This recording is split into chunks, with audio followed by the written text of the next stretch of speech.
Garamendi for 5 minutes. Thank you, Mr. Chairman, General, and Secretary. Thank you for your service in an extraordinary, difficult period of time in this world. You displayed true leadership and also a great deal of intelligence and thoughtfulness. Thank you very much for that. Both of you have talked about readiness in some detail, but it really doesn't make much sense unless we talk about weapons sustainment readiness. We love to buy new, bright, shiny things, and we certainly do, but we often don't bother to maintain it. So what are the actual costs when we purchase a platform? Do we really consider the sustainment cost of that new platform when we purchase it?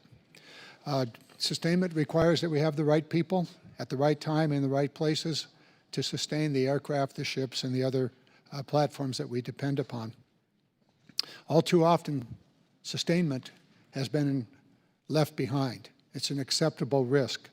So my question really goes to the multiple GAO reports that have shown that the Department of Defense has not met its own mission-capable goals for various types of aircraft and ships. So first of all, to both of you, sustainment-informed acquisition. Are you directing the multiple agencies within the department to include long-term sustainment cost and methodology in all of the acquisition programs that you want to have? Mr. Secretary?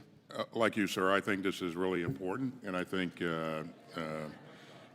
we have to consider and factor in sustainment cost in all of our investments and all of our platforms. You're right, we haven't done that well in the past. We have to do that better going forward. As we've seen with some of the major platforms, if you don't do that up front, then it doesn't perform to the degree that you want it to perform. You don't have the capability that you need, and so we have to do this. So, yes. General?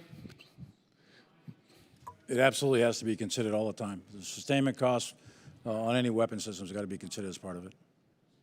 We have multiple major acquisitions underway, the B-21.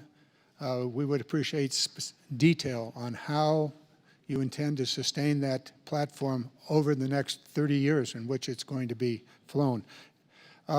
In your budget, gentlemen, did you prioritize investments in the modernization of the facilities upon which all readiness is based? For example, depots, shipyards, arsenals, the bases, the ranges, the housing. Is that included in your budget? Mr. Secretary.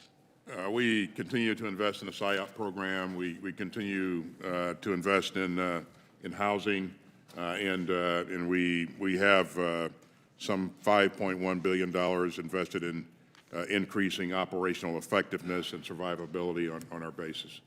So it's an ongoing thing that we're focused on, and we continue to try to invest in increasing the capability here. General, do you want to opine on the investments that are necessary to maintain these, the depots, the shipyards, the arsenals, bases, the housing, and so forth? Sure. Congressman, the infrastructure for our forces, for our troops, quality of life, housing, and that sort of thing, that's mandatory that we do that all the time. We want to make sure that they got the best quality of housing. With respect to the defense industrial base and the shipyards, I think additional investment needs to be done over the course of time. It's not going to be done in 1 year. Our shipyards, for example, both commercial and naval shipyards have been minimized over the course of 20, 30, 40 years. That needs to be taken a hard look at given the amount of throughput that we can produce naval vessels, 1.5 subs per year, that sort of thing. So we need to take a look at all the shipyards, and I do think additional capability is needed there. Then if you look at our bases that are stretched, we have about 560-ish or so bases around the world. Some of those are in better repair than others. Some of them have suffered significantly from either hurricanes or floods or fires or various natural disasters. So we've got to take a hard look at all of that too, and to make sure that our infrastructure is up to par. But that's critical to the overall defense and national security of the United States. General, thank you very much for us. As we put together this NDAA, we all too often spend our time and our money buying new, bright, shiny things and neglecting the ongoing sustainment of the various facilities. And as long as we do not put this as a priority, the readiness will not be there. And the GAO reports and your own reports indicate that is the case, and we have to address it. With that, I yield back.